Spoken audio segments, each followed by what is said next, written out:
So, birthday concert ito March, di ba? Of course. Okay, today ko din i-announce, supposed to be birthday concert. But, nagkakagulo na kami sa schedule.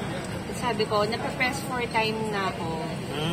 We decided to move the concert to July. Okay, so hindi na ngayon May. So may announcement ka na today. Oo, today ko na i-announce. So, the PM decided. Kasi, syempre, thank you Lord. Ang daming work. So, I have 2 TV shows. I have 2 talk shows. And meron pa akong movie, alias Pogi.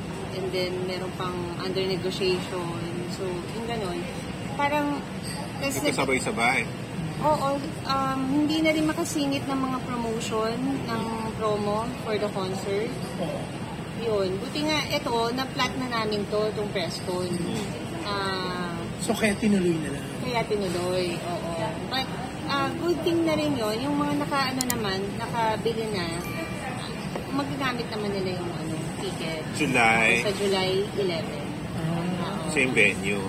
Same venue. Pero syempre, yung iba isipin, bakit din? Pero kasi ang hirap ng concert, no? Ang daming rehearsal, may you know what? Live kasi, pa. Wala namang problema dun sa Ang gusto ko kasi to give, yung gusto ko your prepare best. yung best ko na sa sobrang dami kong schedule, baka bumigay yung katawan ko. Tapos, diba, maganda yung condition ako, but okay na, all set na lahat. All set na. But yung gusto ko yung hindi ako, relax ako ba? Diba? Ang dami kasing ng schedule. Tapos I read, 19 days na lang pala. Concert na. Wala ka pang guesting kahit isa, no? Wala pang guesting kahit isa. Oo, wala pang guesting. Nagpapaschedule sila. Sabi ko, wala na akong masingit. Kasi, di ba, may magandang araw ako, season 3, and then, yung Jack and Jill, patapos na, and I'm starting the Pajak Princess, with Miles Ocampo. Tapos, nag-first shooting day na ako ng alias Pogi, after 25 years. With Senator Bong. Yeah, ikaw pala yung dating leading lady. Yes, ako yung parang nililigawan niya doon, naging girlfriend na niya doon. So, mag-asawa na kami dito. Sa film.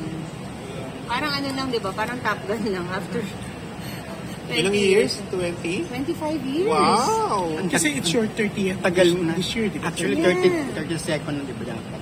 Oo, ha? 32 na, di ba? 32 31 na ka ako. 31. Ngayong araw, ngayong panahon. Itong Feb. 31 years na ako. Sa showbiz. Sa showbiz. Ang bilis ng panahon. Running 32. So, itong 30th, wala naman tayong hinahabol. I want to give the people a good show.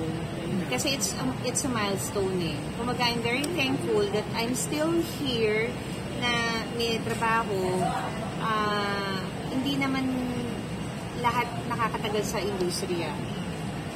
Diba? So, thankful ako na kaya gusto ko maganda yung show.